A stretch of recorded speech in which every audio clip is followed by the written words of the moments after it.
Chief, a lot of people have talked about climate change and the impact uh, on everything, on businesses and everything. But it's unique, and I'm a fire commissioner, so I know a little bit, just enough to make me dangerous when I talk to the chief about my knowledge of what's happening with that. But if you could just describe a little bit of the impact on the fire service, and specifically, I always call it, I think, the October 29th event. People kind of think of it as the burned up the tennis club in Lafayette and had a number of issues, but that was a unique day and night. And if you could just tell us about that, it kind of flavored with the climate change aspects of that. Sure. Is there any possibility that I can share my screen just for a picture? I think Lynn. I think I can press on it. And... Yeah, you can. If you have you just okay. click on share screen, and then if you have the picture available, click on that. Yep. Okay, so I don't know if you can see. Hopefully, you can see the picture. Yeah. Yes. Okay, so it's not exactly in the presentation format necessarily, but let me see if I can make it a little bit bigger. No, that's going to start from the beginning. All right. Anyway, the incident or the date that Matt is referring to was October 27th, 2019, and this is a picture in Lafayette, and this is obviously facing east towards Mount Diablo. And this is the incident where the Lafayette Tennis Club burned up. The fire jumped Highway 24. It was burning in multiple locations. And this was sort of the crescendo of that incident. That October incident really highlighted the fact that these types of days are becoming somewhat the norm. They don't happen every day, but they happen once or twice a year now, whereas before they did not. I can tell you that having been in this business since 1987, I've seen a significant shift in the last 7 or so years, specifically in Northern California, and the extreme nature of fire within Northern California. What we're seeing now in Northern California was almost exclusively a Southern California phenomenon for so many years. Large fires, very destructive fires. Absent the Oakland Hills fire, there really wasn't a lot of Northern California fires of severity until about 7 years ago. And when you start looking back to 2020, 2019, 2018, 2017, the list goes on. There are very little breaks in that pattern, which suggests that we are entering that period of normalization where, unfortunately, the large fires, the destructive fires are now becoming the norm in California. They're not the exception anymore, they're the norm. And every year, unfortunately, every year has become the worst fire season ever in terms of either lives lost, structures lost, or acres burned. So the pattern is continuing. This year, we expect, due to less than average rainfall, that we will likely have an early start to fire season, could be as early as late May, but by June, things should be available to burn, unfortunately, which will take us through a very, very lengthy and risky summer. So I'll just back up one slide real quick, and hopefully you can at least see part of this. This was sort of what that day looked like in 2019. There were 10 major incidents within our county. That's just our county. That doesn't count Solano County and Alameda County and other adjacent counties. Essentially, we had a significant structure fire at about midnight on the 26th in downtown Walnut Creek, which threw embers onto other structures. It was that windy. And then in the flatlands of East Contra Costa County near Oakley, we had several fires that were caused by power lines coming down, loss of structures, significant resource commitment out there in East County, which then about 5 or 6 in the morning, 6:30 or so, we had a significant fire on the backside of Mount Diablo that required about 40 fire engines. Again, structures were threatened there in the Morgan territory.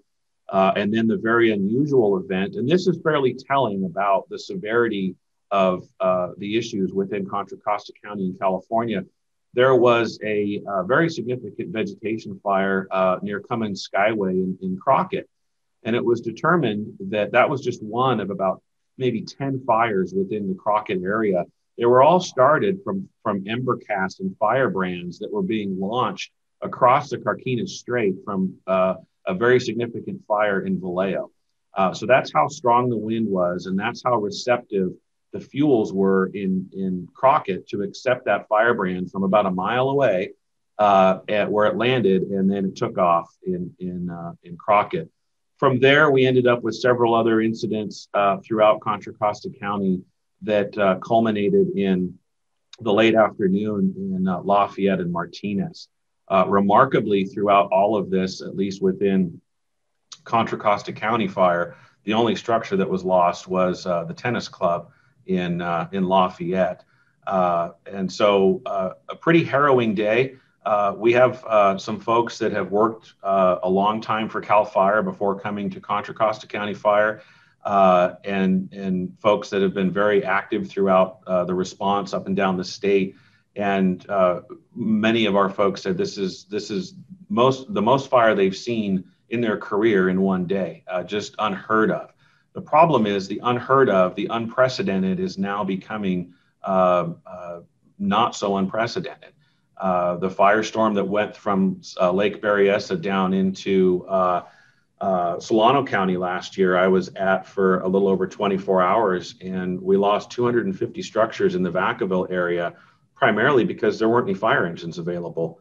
They just weren't available because at that point, darn near the whole state was on fire. So Contra Costa Fire sent 13 of our on-duty engines up there to assist, but by that time, the fire had raced through in the middle of the night and really caused an epic event that Solano County has never experienced before.